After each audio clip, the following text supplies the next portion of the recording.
life, another video, another share guys, another POV. So ngayon, magbibigay tayo ng point of view sa isa na namang pangako na natupad. Oo, pangako ng isang Ruel of Malalag na bibigyan niya si Rachel ng isang truck na Yakult. And yes guys, totoo po, nangyari na ang mga imposibleng mangyayari. Ang witty ni Dodong Ruel sa part na yan. Pero ang mahalaga naman kasi is the thought that matters, and ang pagbabasihan kasi natin dyan is yung masaya si Rachel for sure. Kitang-kita naman sa face. Gandang-ganda yan eh.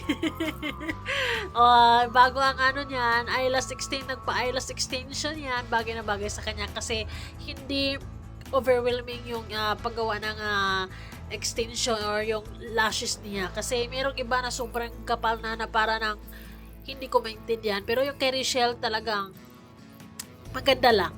Maganda lang, bagay na bagay sa kanya. Guys, hindi kaya ng mga bashers yung mga ginagawa ni Ruel. Kaya naman si Rachel ay blooming or kaya naman glowing ang skin. Parang glass skin everyday. Dahil kakaiba ang gamit na skincare ni Rachel.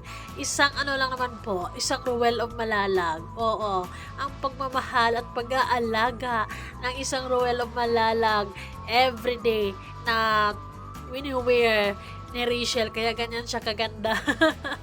Sana all. Ay, nako. Well, masaya ako mismo talaga na si Rachel mismo ay nakahanap ng isang tao na she really deserves a man like Ruel of Malalag. May effort, mapagmahal, may pangarap sa buhay, mapagmahal sa pamilya, may katuwang si Rachel na alagaan yung mga kapatid niya. Huy! Ang swerte mo, girl! Parang yung kanta ni, ang kanta ni, sino ba yun? Gino na 3 milyon ikaw lang ang gusto ko. Ay nako, but anyways, hindi nyo kinaya yon, hindi nyo naiisip ang naiisip ni Ruel na kaya-kaya niya palang magbigay ng isang truck na Yakult, diba? Kung effort si Dodong Ruel para lang mamintin ang glowing na skin ni Rachel, diba? In fairness naman talaga, ang saya-saya lang from yesterday's live, and then nung sa gabi, and then ngayong araw, masaya lang talaga tayo. Pero bakit yung iba dyan, laging issue ang mga naiisip nyo at laging issue ang inilalagay nyo sa puso nyo? Why? Samantalang yung idol namin, wala namang kakaiba or kababalaghang ginagawa, ay nagpapasaya lang sila, good vibes lang. Diba? Masaya ang buhay, Masaya ang buhay na ipinapakita ng dalawa, Pero bakit ba kayo pilit yung ginagawang bitter? Bakit yung hindi gawing better? May pagkakaiba ba? Anyways, masayang masaya ang Rachel fans dahil sa hindi natin inasahan yung effort ni Ruel na yun. Napapadalas na yan, Dodong, But anyways, Rachel deserves sa lahat ng effort dito sa mundo na wala namang ibang magbibigay sa effort na yan kundi si Dodong Ruel of Malalag lang. Kaya guys, maraming salamat sa support at pagmamahal nyo, sa solid na suporta sa ating mga langga. Dahil sa inyong mga positibo at dahil sa inyong mga naniniwala, patuloy naniniwala kay Ruel and Rachel, kaya sila good vibes, kaya sila masaya, kaya wala silang pakialam sa mga bashers. Hindi nila binibigyan ng panahon or atensyon ang mga sinasabi ng ibang tao na kisyo ganito sila ganyan, kasi malayong malayo yun, di ba? Ang mga basher kasi may tendency kasi na kukulangin sila sa pag-intindi sa kung anong totoo, 'di ba? Or may tendency din sila minsan na mas advance sila mag-isip, at advance na nga sila mag-isip pero mga niga. So guys, insert ko sa inyo yung video nilang dalawa na kung saan ay nagpapasalamat si Inday Rachel through caption niya na maraming salamat sa isang track na Yakult. So, actually, nag-post si Ruel sa picture na to and then comment ni Rachel yan. Salamat lang sa isang track at Yakult.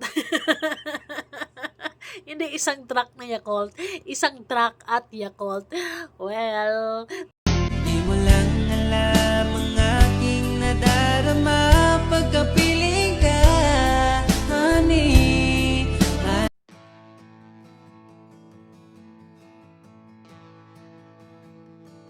napakawiti mo doon.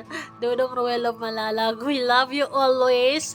Alagaan nyo ang isa't isa, mahalin nyo ang isa't isa. You guys deserve each other. You deserve the lahat ng pagmamahal na pwedeng ibigay ng mga fans because you really deserve it. We feel it na mabubuting tao kayo talaga. What you see is what you get, ika nga. And always remember guys, embrace positivity and avoid negativity. Diba? Kasi there's no reason para magiging nega tayo. Ang ganda-ganda at gwapong-gwapo ng ating mga ludi. Tapos tayo ay magpaka-bitter. Hindi pwede yon. As much as possible, dapat kasing ganda tayo ni Rachel at kasing gwapo kayo ni Rowell. Diba? Ay... Pero ang kulit lang, nakakatawa lang sa part na meron talaga effort talaga si Dodong Roel sa part ng isang truck na Yakult, pero ang dumating isang truck at Yakult. Pwede na. Malay mo balang araw, di ba? Magkakaroon sila ng mga ganyan truck at magdi-deliver ng Yakult. Oy. Hindi posibleng mangyari 'yon. Posibleng mangyari kasi pareha silang goal oriented. At the same time may mga pangarap sila sa buhay.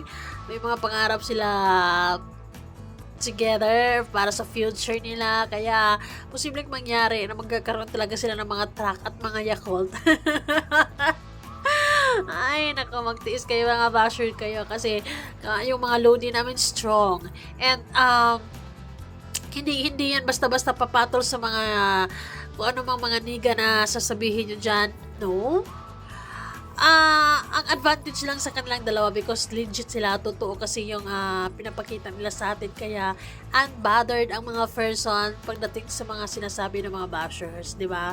Kasi ang importante na masaya sila, ang importante na totoo sila, ang importante ay masaya sila sa araw-araw na ginagawa nila, and na-appreciate nila yung suporta na ibinibigay nyo sila sa kanila sa araw-araw. Kaya guys, maraming salamat at grabe.